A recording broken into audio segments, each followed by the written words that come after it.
उन चीजों में ना उनके एनर्जी में थोड़ा सा डाउनफॉल आने लगता है। लेकिन ये एनर्जी 2 महीने बना के रखो, सब कुछ पार है।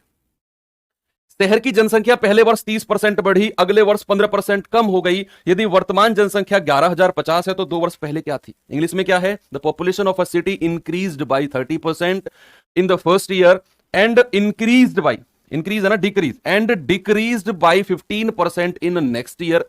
If the present population is 11,050 then the population 2 years एगो, है ना, फर्स्ट ईयर में 30% इंक्रीमेंट होता है, सेकेंड ईयर में 15% डाउनफॉल जाता है, और ये 2 साल के बाद उसने पूछा है। तो ये भी परसेंटेज दिए हुए है ना, इनको फ्रैक्शन में बदल लो, और फ्रैक्शन में बदलने में तो मेरे स्टूडेंट माहिर हैं, है ना, होना तो फ्रैक्शन से ही करेंगे। आप मुझे बताओ कि अगर 30% मैं यहां पर लिख दूं तो 30% का फ्रैक्शन भिन्न क्या होता है बच्चे की? तो 15% को स्टूडेंट भाई 0 से 0 खत्म, फ्रैक्शन कहोगे सर जी 3/10 होता है, 5 से काटेंगे 5 तिया 15, 5 से काटेंगे 20 पंजे 100। सर दोनों फ्रैक्शन को, दोनों परसेंटेज को ना हमने फ्रैक्शन में बदल लिया। अब सवाल को पढ़ते हैं। एक शहर की जो जनसंख्या है वो पहले वर्ष ना 30% बढ़ी है बच्चे, वो 30% बढ़ी है। इसका मतलब आप क्या समझे कि अगर जनसंख्या 10 थी तो वो कितनी बढ़ गई भाई? 10 से बढ़ के कितनी हो गई सर? 3 बढ़ गई, 10 से बढ़ के 13 हो गई। Yes, okay. फिर उसने कहा अगले वर्ष वो 15% कम हो गई, यानी कि जनसंख्या अगर 200 थी तो भाई वो कितनी हो गई? वो हो गई 20 से घट के 17 हो गई। तो गुणा करेंगे इन दोनों को, आएगा 200, गुणा करेंगे इन दोनों को तो 13 सत्ते 91, हासिल के 9, 13 एकम 13 और 9 22, यानी कि 221। अब उसने कहा यदि वर्तमान जनसंख्या 11,050 है तो 2 वर्ष पहले जनसंख्या क्या थी? 2 वर्ष पहले जनसंख्या क्या थी? बच्चे ये वर्तमान का पार्ट ये दिया हुआ है 221, है ना, वर्तमान का पार्ट ये दिया हुआ है 221 कि पहले वर्ष इतनी, दूसरे वर्ष इतनी, वर्तमान इतनी, तो 2 वर्ष पहले कितनी थी? तो ये वाला पार्ट वर्तमान का है ना, तो पहले वाला पार्ट ये हो जाएगा जो पहले आया है, ठीक है। तो इसका मान कितना होगा भाई? 11,050। तो 1 यूनिट का मान कितना होगा? 11,050 बटे 221। आप देखो 2 पंजे 10, 21 पंजे 105, पूरा 5 बार कटेगा और ये 0 यहीं पर आ जाएगी। तो 1 यूनिट का मान 50, तो 200 यूनिट का मान कितना होगा? 200 गुणा 50। सभी का आंसर आ गया। 1 2 3, 3 0 तो अलग हटा दो, और 5 दूनी 10। आंसर कितना आ जाएगा? 10,000 आ जाएगा। ऑप्शन नंबर ए आपका बिल्कुल सही जवाब होगा। ओके, सभी का आंसर आ रहा है, गुड। नेक्स्ट क्वेश्चन, उम्मीद करता हूं सभी लोग बहुत अच्छे से और जल्दी से इसका आंसर देने की कोशिश करेंगे। चलो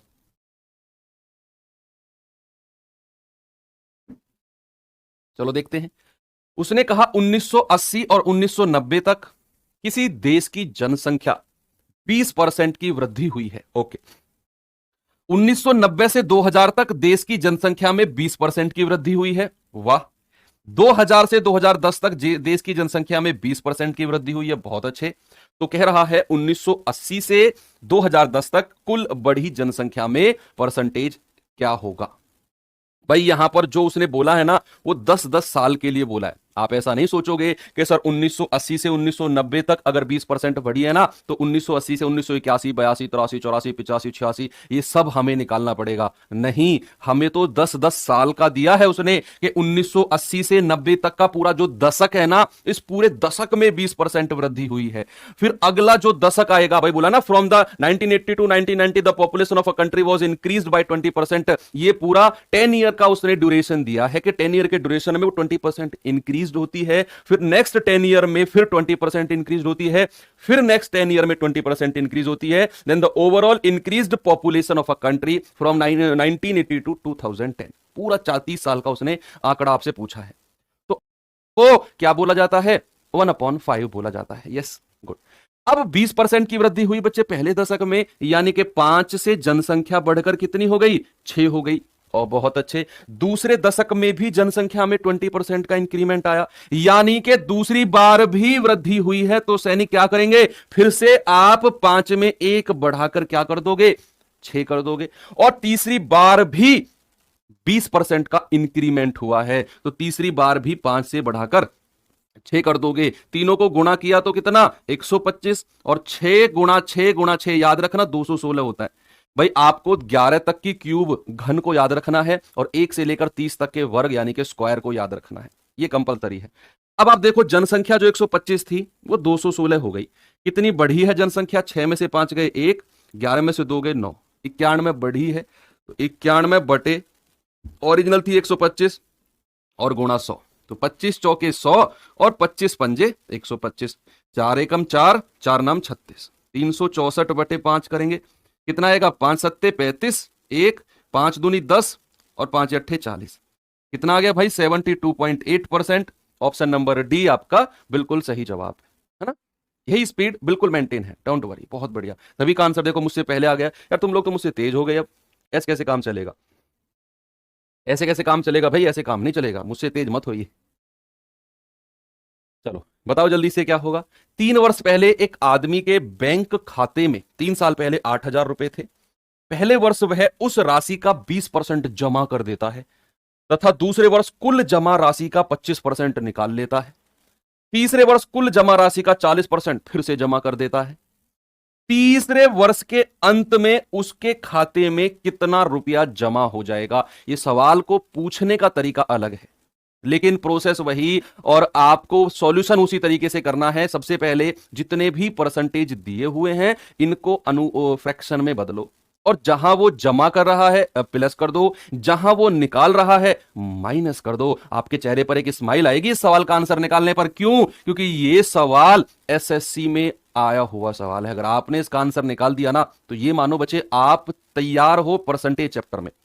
परसेंटेज चैप्टर में तैयार हो, साइड में रख देंगे, फिर इसको अगले चैप्टर के पास आएंगे, फिर है ना, अगले चैप्टर के पास आएंगे। तो यहां पर मुझे बताओ क्या आप परसेंटेज में तैयार हो इस सवाल का आंसर लाने के बाद? देखते हैं भाई। उसके खाते में 8,000 रुपए थे, यानी कि कह रहा है कि 8,000 in the bank account of a man 3 years ago.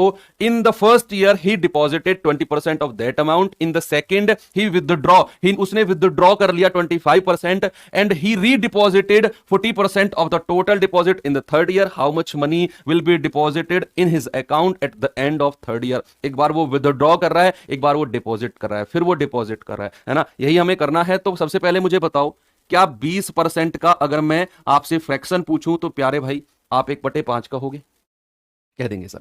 फिर दूसरा जो परसेंटेज है वो 25% है, इसका अगर मैं आपसे फ्रैक्शन पूछूं तो क्या आप 1/4 कहोगे? बिल्कुल कह देंगे सर। और अगर मैं तीसरे वर्ष का 40% जो है इसका मैं आपसे फ्रैक्शन पूछूं तो आप कहेंगे सर 40/100 होता है, और 20 दूनी 40 और 20 पंजे 100, यानी कि ये हो जाएगा 2/5। तो जितने भी परसेंटेज थे आपने सभी के फ्रैक्शन बनाए। गुड। अब सवाल को पढ़ते हैं। पहले वर्ष उसने 20% जमा किया है, यानी कि अगर उसके पास 5 रुपए थे तो 1 रुपया और उसने ऐड करके कितना बना दिया? 6 बना दिया। दूसरे वर्ष उसने कुल जमा राशि का 25% निकाला है। बच्चे इस बार उसने ना विथड्रॉ किया है, निकाला है, मतलब के 4 अगर उसके पास जमा थे तो उसने 1 निकाल लिया, कितने बचे? 3। और तीसरे वर्ष उसने बच्चे रीडिपॉजिट कर दिया, 40% फिर से बैंक में डाल दिए। तो यहां अगर उसके पास 5 रुपया है ना तो वो 2 रुपया फिर बैंक में ऐड कर रहा है, तो कितना? 7। अब आप गुणा कर लो भाई इनकी। 5 पूरे 25 चौके 100, इधर गुणा करेंगे 6 18 और 18 सत्ते कितना होता है? 126। कितना होता है? 126। यानी कि अगर उसके पास शुरुआत में 100 यूनिट थी तो बाद में 126 हो गई, और उसके कह रहा है कि शुरुआत में तो उसके पास 8,000 रुपया थे। यस, तो आपको तो स्माइल आ जानी चाहिए अब कि 100 यूनिट का मान कितना? 100 यूनिट का मान है सर 8,000। 1 यूनिट का मान कितना है? 8,000/100, यानी कि 80। 1 यूनिट का मान तो भाई 126 यूनिट का मान कितना होगा? 126 गुणा 80। तो 0 ऐसे ही आएगा। 8 6 48 हासिल के 4, 8 दूनी 16, 16 और 4 20 हासिल के 2, 8 एकम 8, 8 और 2 10, कितना आ जाएगा? 10,080 रुपया। आपका आंसर आएगा ऑप्शन नंबर सी, बिल्कुल सही जवाब। देखो एक एक स्टूडेंट का आंसर मुझे कमेंट में दिख रहा है। गुड। चलिए अब चुनाव वाले करा दूं? चलो 2-4 सवाल चुनाव वाले भी देख लेते हैं। तो 8 एकम 8, 8 और 2 10, कितना आ जाएगा? 10,080 रुपया। आपका आंसर आएगा ऑप्शन नंबर सी, बिल्कुल सही जवाब। देखो एक एक स्टूडेंट का आंसर मुझे कमेंट में दिख रहा है। गुड। चलिए अब चुनाव वाले करा दूं? चलो 2-4 सवाल चुनाव वाले भी देख लेते हैं। क्या है चुनाव में? चुनाव में बड़ा इंटरेस्ट लेते हो तुम लोग यार, हैं? बड़ा इंटरेस्ट लेते हो चुनाव में। फ्री का खाने को मिलता है इसीलिए? गलत बात है। चुनाव में इतना इंटरेस्ट मत लो, चुनाव के सवालों में इंटरेस्ट लो, ऐसा बोलो। देखो उसने कहा, in election two candidates were standing in which one got 57% of the total votes and won the election by 1960 vote, how many votes did he lose, आप लूज बोल सकते हो, a candidate get in that election. ये तो हो गई मेरी language जो मुझसे आती है, तुमसे नहीं आती है, ये वाली लैंग्वेज जो ऊपर वाली है, इसको इंग्लिश। चुनाव में 2 उम्मीदवार खड़े थे जिसमें से एक को कुल मतों का 57% मत प्राप्त हुए और वह 1960 मतों से जीत गया। तो कह रहा है उस चुनाव में हारने वाले उम्मीदवार को कितने वोट मिले थे। ये तुम्हारी लैंग्वेज में समझा रहा हूं मैं तुमको, ठीक है। तो यहां पर सुनना मेरी बात, इलेक्शन होता है, मैं मान के चलता हूं बच्चे कि उसमें ना 100% वोट डले हैं। कितने परसेंट? 100% मत डले हैं। अब अगर 100% मत डाले जाते हैं तो क्या उस 100% में 2 बंदे हैं? भाई 2 उम्मीदवार हैं, जरूरी सी बात है, एक की क्या होगी? जीत होगी और एक की क्या होगी? हार होगी। तेरी जीत मेरी जीत, तेरी हार मेरी हार, सुनाएगा ना। तो यहां पर एक की होगी जीत और एक की होगी हार। हुआ क्या कि एक बंदे को 57% मत मिले, 57% वोट मिली। तो अगर मैं इस जीतने वाले को 57 दे दूं तो आप मुझे ये 100 यूनिट मान के चलो बच्चे, आप अगर 57% की बात करेंगे तो भैया 100 का 57% तो 57 ही होता है। यस, अगर इसको 57 मिले हैं, टोटल वोट 100 हैं, तो इसको कितने मिले होंगे? इसको मिले होंगे 100 माइनस 57। कितने होंगे बच्चे इसके पास? इसके पास 43 वोट होंगे। आप देख सकते हो जीत गया कौन? जीत गया मुन्ना लाल। कौन जीता है? मुन्ना लाल जीता है। अब आप मुझे बताओ, जो मुन्ना लाल है ये सोहन लाल से कितने मतों से जीता है? भाई 57% मिले थे मुन्ना लाल को और सोहन लाल को मिले हैं 43 वोट। तो भाई कितने वोटों से जीता है मुन्ना? आप मुझे बताओ, क्या मुन्ना यहां पर 14 वोटों से जीता है? क्या मुन्ना यहां पर 14 वोटों से जीता है कि नहीं? हाँ जी सर, जीता है। सवाल कर रहा है कि वह 1960 मतों से जीत गया। मुन्ना को मिले थे 57 वोट और सोहन को मिले थे 43 वोट। जो मुन्ना था वो 14 वोट से जीत गया और सवाल कह रहा है 1960 मत। तो 14 का मान कितना है बच्चे? 1960। एक यूनिट का मान कितना होगा? 1960 बटे 14। तो कितनी बार जाएगा? पूरा 14 बार जाएगा और ये जीरो यहीं पर रहेगी लास्ट में, ठीक है। एक यूनिट का मान 140। तो उसने कहा हारने वाले को यानी कि सोहन को कितने मिले हैं? वो तो 43 मिले हैं। तो एक का मान 140, तो 140 गुणा 43 कितना होगा? ये जीरो तो यहीं पर टिका दो। 14 की 3 में गुणा करेंगे 42, हासिल के 4, 14 चौके 56, 56 और 4 60। यानी कि जो सोहन है उसको कितने वोट मिले हैं? 6020 वोट। कितने मिले हैं बताना। अगले सवाल का आंसर अगर तुम मुझसे पहले दे जाओ तो मैं मान लूंगा कि मैं ये मान लूंगा कि उससे अगले वाला सवाल का आंसर नहीं दे पाओगे, ऐसा मान लूंगा। क्या मनवाना चाह रहे हो भाई? चलो इसका आंसर देखो, क्या आप बता सकते हो इसका उत्तर मुझे? यहां पर आप लोगों में से कोई 2 नाम लेता हूं, दोनों के बीच में इलेक्शन कराता हूं। कौन कौन से नाम लेते हैं? एक लेते हैं बबलू और एक लेते हैं, बबलू ही बबलू दिख रहा है मुझे तो कमेंट में। एक लेते हैं लोकेश, एक लेते हैं बबलू, एक लेते हैं लोकेश। भाई एक बबलू है और एक लोकेश है, एक लोकेश है। बबलू और लोकेश, यहां पर बबलू और लोकेश। बबलू लोकेश, देखना कौन सा तुम में जीतेगा, मुझे भी नहीं पता भाई। अब देखना कौन जीतेगा तुम में से, नाम बता देना कौन सा जीतेगा। 2 उम्मीदवार हैं एक चुनाव में, डाले गए कुल वोट का 30% वोट पाने वाला उम्मीदवार 16,000 वोटों से पीछे रह गया। तो बताओ कुल कितने वोट डाले गए थे? मैं मान के चलता हूं बच्चे टोटल जो है ना वो 100 वोट डाले गए हैं। 100 यूनिट वोट ऐसे हैं जो डाले गए हैं। अब एक को मिले हैं 30% वोट, तो मैं मान के चलूंगा कि 100 वोट अगर टोटल डाले गए हैं तो लोकेश को 30% मिला है। भाई 100 का 30% कितना होता है? 30 होता है। अगर 100 में से 30 वोट लोकेश को मिले हैं तो बबलू को कितने मिले होंगे? अगर 100 में से 30 वोट लोकेश को मिले हैं तो क्या 70 वोट बबलू को मिले होंगे? बबलू 70 वोट ले गए आप, है ना, और लोकेश कितने वोट ले गए आप? 30 वोट ले गए। तो उसने कहा वह जीतने वाले उम्मीदवार से 16,000 वोटों से पीछे रह गया। अब जीतने वाले को मिले हैं 70 और हारने वाले को मिले हैं 30, तो कितने वोटों का डिफरेंस आया? 40 का। और सवाल कह रहा है 16,000 वोट। क्या कह रहा है? 16,000 वोट। तो एक यूनिट का मान कितना होगा? 400, भाई एक यूनिट का मान है 400। उसने कहा कुल कितने वोट डाले गए, वो तो 100 यूनिट थे, तो 100 यूनिट का मान कितना होगा, 100 यूनिट का मान होगा 400 गुणा 100, यानी कि आपका जो आंसर आएगा 4 के बाद आएंगी 4 जीरो। ऑप्शन नंबर ए बिल्कुल सही जवाब होगा। चलो थोड़ा सा सवाल का लेवल बढ़ाते हैं, चुनाव के सवालों का थोड़ा सा लेवल बढ़ाते हैं, जहां पर वैध मत भी होते हैं अवैध मत भी होते हैं। थोड़ा सा समझाऊंगा, इसको टेंशन ना लो यार, मतलब मजे में सीखेंगे यार। तुम लोग डरते, एक तो तुम लोग डरते बहुत हो, किस किस से डरोगे, कितना डरोगे यार। एग्जाम से डर, फिर जॉब लगने से डर, फिर सिलेक्शन ना हो उससे डर, कितना डरोगे। एक बार डर को साइड में रखो ना, 2-4 महीने के लिए सिलेक्शन लो, डर अपने आप भाग जाएगा दूर।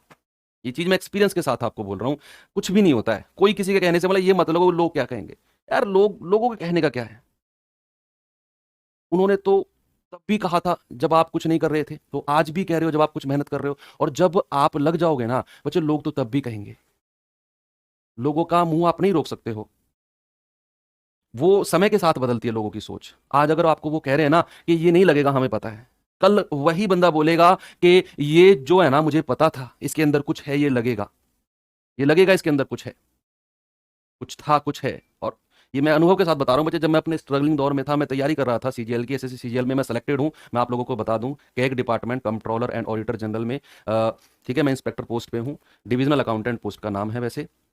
तो जब मैं तैयारी कर रहा था ना बच्चे, 2-3 साल से फेलियर फेलियर फेलियर फेलियर, हर बार फेल हो जाता था। पता नहीं लगता था यार मुझे, मैं हर बार तैयारी कर रहा हूँ, पता नहीं क्यों मैं फेल हो जाता हूँ। मैं अपना 100% दे रहा हूँ, सब कुछ तो पढ़ रहा हूँ, मैं जो जैसे बोल रहा है पढ़ रहा हूँ। लिटरली मैं मतलब कई बार मुझे लगता था सब कुछ तो पढ़ रहा हूँ, इससे ज्यादा क्या पढ़ूँ, नंबर ही नहीं आ रहा है। तो लोग कहते थे यार ये ना पता नहीं कितना पढ़ लिया, बीटेक किसने कर ली, बीटेक हूँ मैं, मेरे मुंह पे कहते तूने बीटेक कर ली, तू कितना पढ़ लिया, क्या लगेगा, तूने घर वालों का पैसा बर्बाद कर दिया, लोग बोलते थे। और मैं तुमको सच बताऊं, ये ऐसा मोटिवेशन है ना, इस बात को मैं कसम खा के बोल रहा हूँ, जिन लोगों ने मुझसे कहा था ना ये बात, सबसे पहले उन्हीं लोगों ने मुझे सम्मानित किया था कि भाई मुझे पता था कि तू लगेगा। तो लोगों की सोच बदलती है बच्चे, आप उसके ऊपर डिपेंड मत हो ये कि लोग क्या कहेंगे। तो चलिए सवाल देखते हैं एक बार। एक चुनाव में 2 उम्मीदवारों में से एक को कुल वैध मतों के 52% मत प्राप्त हुए, कुल मतों का 25% अवैध थे, मतों की कुल संख्या 10,800 थी, तो दूसरे उम्मीदवार को प्राप्त वैध मतों की क्या संख्या मिली। चलो एक बार देखते हैं। उसने कहा चुनाव में 2 उम्मीदवारों में से एक को वैध मतों का 52% मिला, अब कुल मत का 25% अवैध भी हो गए। आपको सबसे पहले मानने हैं कुल मत, कि कुल मत है कितने, कुल मत है कितने बच्चे। आप वही मान के चलोगे कि कुल मत कितने होते हैं, कुल मत होते हैं 100। मैं मान के चलता हूं कि टोटल जो वोट है ना एनरोल हुआ है वो 100 है, मान लिया मैंने। उसके बाद उसने कहा कि भाई इसमें से ना 25% अवैध घोषित हो गए, तो इसका 25% कितना होता है, 25 ही होता है। तो 100 में से 25 अगर अवैध घोषित हो गए तो कितने बचे हैं, 75 वोट बचे हैं। अवैध वोट पता है क्या होता है, जानते हो अवैध वोट क्या होता है। मैं कई बार बताता हूं अपनी क्लास में जो अवैध वोट के बारे में। वो फैक्ट है कि जब गांव में इलेक्शन होता है, कुछ लोग ऐसे होते हैं कि मतलब इतने कट्टर समर्थक होते हैं अपने कैंडिडेट के कि भाई साहब जिधर भी जाना है ना कैंडिडेट के साथ जाना, उसके पीछे उसके पीछे पीछे पीछे पीछे, शाम को उसकी अल्कोहल पी, भैया दिन में उसके साथ घूमे, खाना खाया, और जब खाना खाया है, नमक खाया है, तो उसको अदा भी करना होता है। तो जब इलेक्शन का दिन आता है ना तो कुछ वोट इनवैलिड, मतलब कुछ वोट ऐसे होते हैं, दादी अम्मा नहीं चल पाती हैं, बाबा हैं बुजुर्ग ऊपर से दाग गए, उनकी वोट नीचे है। तो क्या होता है कि वो दादी अम्मा की साड़ी गेटअप में जाते हैं, वही लोग गेटअप में जाते हैं, दादी अम्मा का जो लहंगा होता है वो पहन लिया, घूंघट डाल लिया, और वहां जाकर वोट डालते हैं। सक्सेसफुल वोट डल गई, बाहर निकले, पता चला कि लहंगा के नीचे ना स्पोर्ट्स शूज पहने हुए हैं। अब पुलिस वाले ने जांच दिया और दादी अम्मा को कब्जा लिया, यानी कि उस बंदे को कब्जा लिया जो दादी अम्मा की नकली वोट डालने गया था। और उसको ना इतना तोड़ा इतना तोड़ा इतना तोड़ा जब तक वो दादी अम्मा से अपने असली रूप में नहीं आ गया। और उसको तोड़ के फिर जो वोट वो डाल के आया था उसको इनवैलिड घोषित कर दिया, वो वोट ही अवैध घोषित हो गई। तो ऐसे कितने लोग थे, 25% ऐसे लोग थे जिनकी वोट को इनवैलिड घोषित कर दिया, अवैध घोषित कर दिया। तो वैध मत कितने बचे, 75 बचे। अब उसने कहा कि अब ऊपर चलो थोड़ा सा, एक चुनाव में 2 उम्मीदवार थे बच्चे, अब ये वैध मत है 75। अब इन वैध मतों में से एक को मिलेगी जीत और एक को मिलेगी क्या बच्चे, एक को मिलेगी हार। एक को मिलेगी जीत और एक को मिलेगी हार। उसने कहा एक को कुल वैध मतों का 52%। बच्चे ये 75 का 52% मिला है इसको, 75 का 52%। कितना? 75 का 52% मिला है। और दूसरे को कितना मिला होगा? 75 का 52% अगर इसको मिला है तो बच्चे क्या 48% इसको मिला होगा। भाई टोटल तो 100% होता है। अब वैध मत 75 है, 75 का 52% जीतने वाला ले गया तो हारने वाला कितना होगा? हारने वाला ले जाएगा 75 का 48%, 48% हारने वाला। उसने कहा मतों की कुल संख्या, टोटल नंबर उसने दे दिया इतना, तो दूसरे उम्मीदवार को प्राप्त वैध मतों की संख्या, यानी कि आपको इसका मान निकालना है। और 100 यूनिट का मान आपको दिया हुआ है 10,800। 100 यूनिट का मान आपको दिया हुआ है। अगर मैं आपसे कहूं कि 100 यूनिट का मान कितना होगा बच्चे? 100 यूनिट का मान तो 10,800 है, तो 1 यूनिट का मान कितना होगा? 2 जीरो से 2 जीरो उड़ा दो, 108।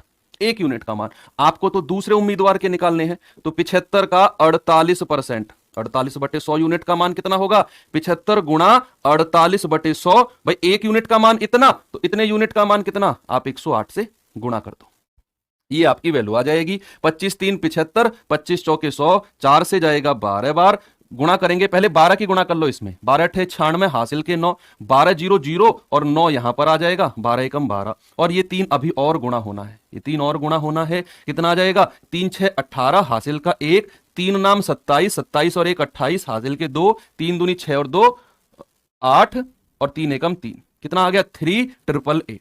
आंसर कितना आ जाएगा बच्चे? 3888 वोट तो वैध घोषित हुए। सवाल कर रहा है कि एक बंदा वैध मतों का 52% ले गया, वैध जो वैलिड वोट थे, और वैलिड तो 75 थे। तो एक बंदा इस 75 का 52% ले गया तो दूसरा बंदा तो 48% ही लेगा ना, टोटल तो 100% होता है। अगर एक को 52%, दूसरे को 48%, इस वैध का ही, तो 75 का 48%। उसने कहा टोटल मत इतने हैं तो 100 यूनिट का मान इतना, एक का मान 108, तो दूसरे उम्मीदवार के वैध मत बताने थे, तो इतने का मान कितना होगा? हमने गुणा कर दिया, आंसर आ गया 3888। गुड, सभी का आंसर आ चुका है। ये सवाल देखना भाई, एक बार बताएंगे, एक बार जल्दी से मुझे इसका उत्तर क्या होगा।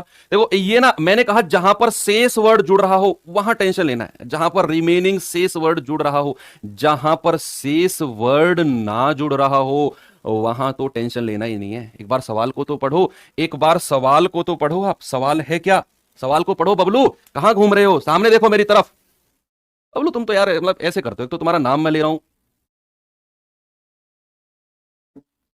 चलो देखते हैं एक बार। उसने कहा एक उम्मीदवार अपने मासिक वेतन का 15% भाग रसोई घर के खर्च पर, 15% भाग, 20% भाग अपने बच्चों की शिक्षा पर, 8% भाग अपने परिवार के बीमा पर और 17% घर के अन्य वस्तुओं पर खर्च करता है। 17%। उसने कहा यदि वह 6,000 बचत करता है तो कुल मासिक वेतन कितना था? एक चीज नोटिस की आपने, एक चीज नोटिस की कि क्या यहां पर शेष वर्ड जुड़ रहा है? क्या हर परसेंटेज से पहले यहां रिमेनिंग वर्ड, भाई वो कह रहा है ना, a man spend 15% of monthly salary on kitchen expenses, 20% on education, 8% on payment of family insured, 17% on other house hold items and he saves 6,000। क्या यहां पर रिमेनिंग वर्ड, क्या बच्चे यहां पर शेष वर्ड पूरे क्वेश्चन में दिखा आपको? नहीं। अगर नहीं दिखाना तो आपको टोटल 100 में से ही मानना है, 100 में से मानना है। मैंने कहा उसका वेतन मान लो बच्चे, उस बंदे का वेतन मान लो 100 यूनिट है। मैं 100 क्यों मानता हूं? क्योंकि 100 एक ऐसी संख्या है जिसका आप कितना भी परसेंट आराम से निकाल लोगे। तो यहां पर मैंने कहा उस बंदे का जो वेतन है ना वो 100 यूनिट है, 100 है। अगर उसने 15% रसोई घर पर खर्चा किया है तो भाई रसोई पर कितना हुआ? रसोई पर हुआ 15%। अब आपको 85% की कोई नीड नहीं है, क्योंकि वहां पर अगर वो बोलता शेष का उतना परसेंट, रिमेनिंग का, तो मैं टेंशन लेता हूं, मैं सवाल कर चुका हूं। लेकिन यहां पर तो उसने शेष वर्ड, रिमेनिंग वर्ड यूज ही नहीं किया। तो जितने भी परसेंट है सब 100 के हैं, सब 100 के हैं। 100 का 15% 15 होता है रसोई पर, 20% अपने बच्चों की शिक्षा पर, यानी कि एजुकेशन पर कितना? एजुकेशन पर 20%, तो 100 का 20% 20 ही होता है। 8% परिवार के बीमा पर, बच्चे 8% किसका? 100 का, 8 ही होता है बीमा पर, और 17% घर की अन्य खर्च पर। तो अन्य खर्च पर 17%, तो 100 का 17%, तो टोटल खर्चा देख लो कितना है, कुल खर्चा कितना हो गया। तो आप क्या कहेंगे, आप कहेंगे 5, 8 5 13, 13 और 7 20, हासिल के 2, 2 और 1 3, 3 और 1 4 2 6, 60 हो गया खर्चा। तो भाई बचत कितनी होगी, बचत होगी आप कहेंगे 40 की। टोटल तो 100 है ना, वेतन तो 100 मान के चला हूं, अगर 60 उसने खर्चा कर दिया तो बचाया कितना होगा, 40 बचाया होगा। ठीक है, ओके। और उसने कहा 6000 बचा लिया, तो 40 यूनिट का मान 6000, 1 यूनिट का मान कितना होगा, 1 यूनिट का मान होगा 6000 बटे 40। कितना जाएगा ये बच्चे, 150 बार। कितना जाएगा 1 यूनिट का मान, 150, 1 यूनिट का मान। उसने कहा कुल मासिक वेतन, वो तो मैं 100 यूनिट मान के चला हूं, तो 100 यूनिट का मान कितना होगा, 100 गुणा 150, यानी कि 15,000 उसका टोटल मासिक वेतन हो जाएगा, जो कि ऑप्शन नंबर डी बिल्कुल सही जवाब होगा आंसर। चलो इस सवाल को देख लेते हैं, चुनाव वाले लास्ट को, और फिर थोड़ा सा मजेदार क्वेश्चन कराता हूं आपको, मजा आएगा आपको, मैं कह रहा हूं बहुत मजा आएगा आपको। एक क्लास और जा सकती है परसेंटेज में, लेकिन एक भी सवाल ऐसा नहीं बचेगा जो आप परसेंटेज में ना करो। हर टाइप का सवाल, हर लेवल का सवाल मैं करा चुका हूं आपको। एक क्लास, ऑलमोस्ट एक क्लास और जाएगी परसेंटेज में। बच्चे परसेंटेज में क्लास इसलिए ज्यादा गई है क्योंकि 1-2 दिन शुरू के तो वो डेमो क्लास की वजह से कम थोड़ा हो पाया था, लेकिन हर क्लास, हर चैप्टर इतना नहीं जाएगा। अगर आप सोच लो 7-8 class percent class, 4 class compound interest में, 2-3 क्लास आपकी जो और छोटे छोटे चैप्टर्स हैं, मतलब वो मैंने कैलकुलेट किया, मेरे पास डायरी में सब लिखा हुआ है किस चैप्टर में कितनी क्लास करानी है। और आप विश्वास भी नहीं करोगे, जितना टारगेट आपको दिया गया है ना क्लास का, उससे भी 5 क्लास कम में मेरा टारगेट बन रहा है, चाहे मैं कितनी ही क्लास कराऊं। तो आप उसकी टेंशन। कहा है कॉलेज के चुनाव में सुमन और पूनम को कुल वैध मतों में से, कुल वैध मतों में से 4:5 के अनुपात में मत प्राप्त हुए। यदि 15,000 मतों में से 19% मत अवैध घोषित हो गए, बच्चे 15,000 टोटल हैं और 19% अवैध घोषित हो गए, और सुमन और पूनम के पक्ष में पढ़े मतों के बीच क्या अंतर है। देखो यहां पर उसने बोला कि in a college election Suman and Poonam get vote in the ratio 4:5 out of total valid vote, यानी कि वैध मतों का, उसने वैध वैलिड वोट का सुमन और पूनम का रेशियो दिया हुआ है कितना, 4 और 5। ये वैध मत यानी कि वैलिड का रेशियो दिया है। अब उसने बोला टोटल है 15,000 और उनमें से 19% ऐसे हैं जो फर्जी वोट डालने गए थे। क्या, जो फर्जी वोट डालने गए थे, तो क्या फर्जी वालों को हम काउंट करेंगे, नहीं। अगर मैं 15,000 वोट टोटल लेता हूं, उसमें से 19% फर्जियों को हटाओ, तो जो बचेगा वो वैध होगा, वैलिड होगा, उसको 4 और 5 के अनुपात में बांटो, ये आपने बताना है। तो सबसे पहले बच्चे एक बात बताओ, अगर 15,000 इतने हैं तो फर्जी वोट कितने होंगे, फर्जी वोट कितने होंगे। आप कहेंगे सर 15,000 और 19% जो है ना वो अवैध है, वो फर्जी वोट है, तो 15,000 का 19% बता दो कितना है। या फिर आप ऐसा भी मुझे बताओ कि अगर मैं वैध मत, वैलिड वोट ही सीधा आपसे पूछने लगूं, वही चाहिए ना भाई। अगर 19% फर्जी है, आप खुद बताओ बच्चे, अगर 19% फर्जी हैं तो क्या 81% वैध होंगे।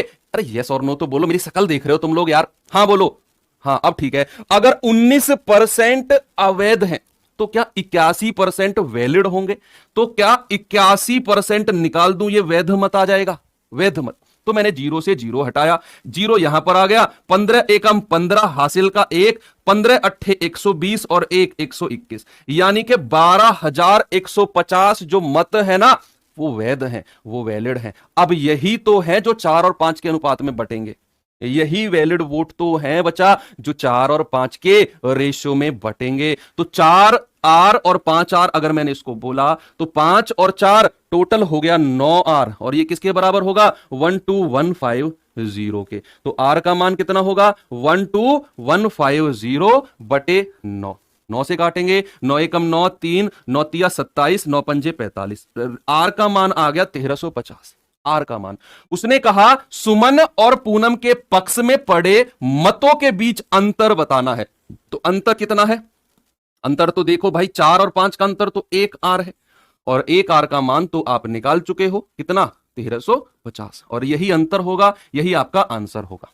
ठीक है, अगर आपसे पूछता कि सुमन के पक्ष में कितने वोट पड़े हैं वैलिड, तो आप कहते कि सर आर का मान 1350, तो सुमन के पक्ष में तो 4 आर पड़े हैं, तो 4 गुणा 1350 आप कर देते। अगर आपसे पूछा जाता कि पूनम के पक्ष में कितने वोट पड़े हैं, तो आप कहते सर आर का मान इतना, तो पूनम के पक्ष में कितने, 5 गुणा 1350, यहां भी आपका आंसर आ जाता, जो भी आपसे पूछता, है ना। अंतर पूछा है, आपने निकाल लिया।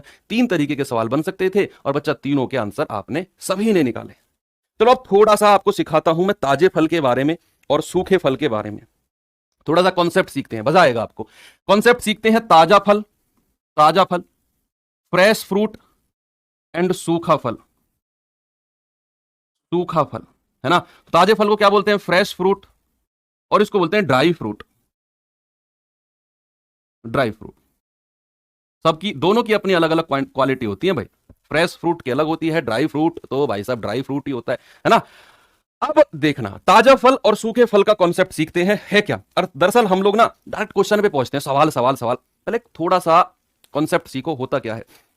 ताजा फल होता है भाई, मान लो तरबूज के एग्जाम्पल से ही चलते हैं, तरबूज, थोड़ा तरबूज के एग्जाम्पल बहुत आते हैं, तरबूज के एग्जाम्पल से ही चलते हैं। तरबूज में कौन कौन से 2 पार्ट होते हैं, एक तो होता है इसमें सॉलिड पार्ट, सॉलिड पार्ट जिसको पल्प बोला जाता है, पल्प, है ना, पल्प, पल्प बोला जाता है। और एक होता है इसमें लिक्विड पार्ट, लिक्विड पार्ट जिसको पानी या वाटर भी आप कह सकते हो।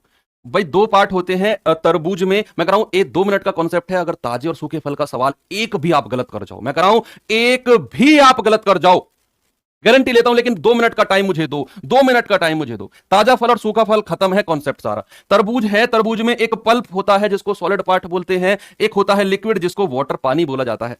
मैंने कहा तरबूज को काट दो बीच में से, अब चक्कू लेने मत भगना, मैंने कहा तरबूज को बीच में से काट दो और सूखने के लिए छोड़ दो, तरबूज को काट दो, सुखाने के लिए रख दो, 2 दिन सुखाओ, 2 दिन सुखाओ। कितना पार्ट, कौन सी चीज है जो उड़ेगी। क्या कभी सॉलिड पार्ट उड़ता है पानी में, क्या आपने कभी हवा में पत्थर को उड़ते हुए देखा है, क्या आपने कभी देखा है कि भाई जो हिमालय है उड़ता उड़ता साउथ में पहुंच गया, क्या आपने कभी देखा है जो दादाजी आपके 3 साल से बैठे, जो दूसरे घर में आप देखते हो निकलते घुसते, 3 साल से बैठे हैं और वहीं पर हुक्का पी रहे हैं, तो क्या वो उड़ के दूसरे गांव में पहुंच गए। ऐसा नहीं होता है ना, उड़ता है तो पानी उड़ता है। धूप में मॉइस्चर कौन लेता है, पानी, या धूप यानी कि नमी का मतलब क्या होता है, पानी होता है। हवा में हमेशा क्या उड़ता है, पानी उड़ता है, सॉलिड पार्ट कभी नहीं उड़ता। अगर मैं आपसे एक बात कहूं, अगर मैं आपसे एक बात कहूं कि ताजे फल का जो वजन है, बच्चे अगर मैं आपसे एक बात कहूं ताजे फल का जो वजन है वो 20 किलो का है, और अगर मैं आपसे कहूं उसी फल को अगर मैंने सुखा दिया, सेम फल को अगर मैंने सुखा दिया, उसका वजन 10 किलो बचा। मैंने कहा एक तरबूज था वो फ्रेश था, तो 20 किलो का था, उसको मैंने सुखा दिया, वो बचा कितना, 10 किलो का। अब मैं आपसे पूछूं कि इसमें कितना पानी उड़ा, कितना पानी ऐसा है जो इवेपोरेट हो गया। जल्दी से आप क्या मुझे बताएंगे कि ताजे फल, वही सेम फल है, वो 20 किलो का था, जैसे ही वो सूखा वो 10 किलो का बचा। अब मैंने पूछा कितना पानी उड़ गया, तो आपने तुरंत कहा सर 10 केजी पानी उड़ गया। पानी को किलो लीटर में किसी में बोल सकते हो, दूध को भी तो बोलते हैं 2 किलो दूध, लेकिन लिक्विड है, लीटर में होना चाहिए। तो मैं कहूं कि भाई 10 किलो पानी है जो उड़ गया। अब अगर मैं आपसे पूछूं कि 20 किलो ताजा फल था, सूखने के बाद वो 10 किलो का बचा, कितना सॉलिड पार्ट उड़ा, कितने किलो सॉलिड पार्ट उड़ा, ये है मेरा असली सवाल। आप मुझे बताओ कि सॉलिड पार्ट जो था, जो पल्प था वो कितने किलो उड़ा। क्या आप मुझे बता सकते हो कि एक ताजा फल था वो 20 किलो का था, वही फल को जब मैंने सुखाया 10 किलो का बचा। मैंने कहा सॉलिड पार्ट कितना उड़ा, कितने किलो सॉलिड पार्ट उड़ा, 0। बिल्कुल सही बात है, 0।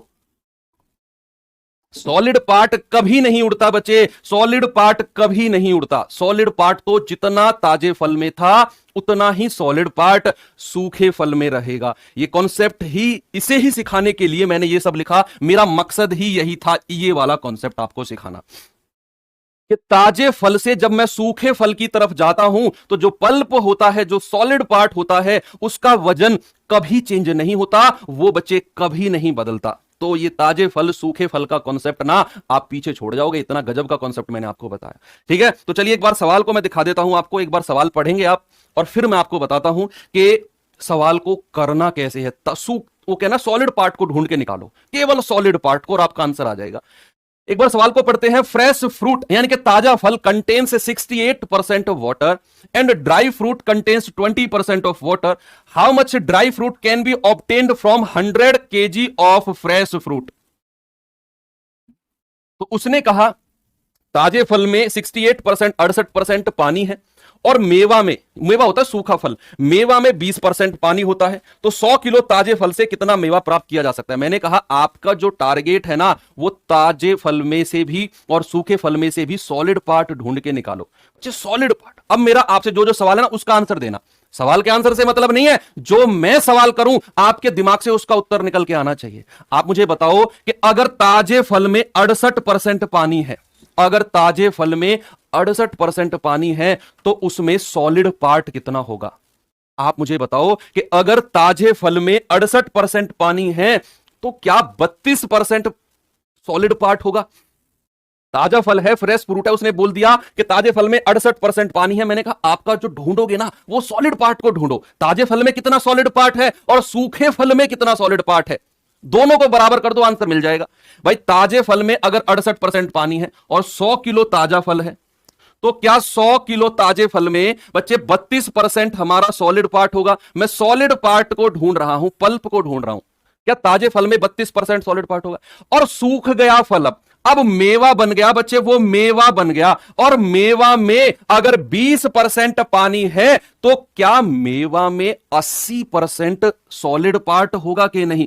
क्या बच्चे मेवा में 80% सॉलिड पार्ट होगा? और इधर का जो सॉलिड पार्ट है, इधर के सॉलिड पार्ट के बराबर होगा कि नहीं? क्योंकि ये इसका वजन कभी नहीं बदलेगा, इसका जो वेट है वो कभी नहीं बदलेगा, इसका वजन कभी नहीं बदलेगा। जो सॉलिड पार्ट ताजे फल में था, वही सॉलिड पार्ट सूखे फल में होगा। दोनों को बराबर कर दो, आंसर आ जाएगा। आंसर बिल्कुल आया है। तो 16 दूनी 32 और 16 पंजे 80, 5 से जाएगा 20 बार, और 20 गुणा 2 कितना होता है? 40। यानी कि सूखा जो फल है, जो मेवा है, कितना आ गया बच्चे? आ गया 40। कितना आ गया? 40 आ गया। गुड, सभी का आंसर आ रहा है। चलो नेक्स्ट क्वेश्चन दिखाता हूं मैं आपको।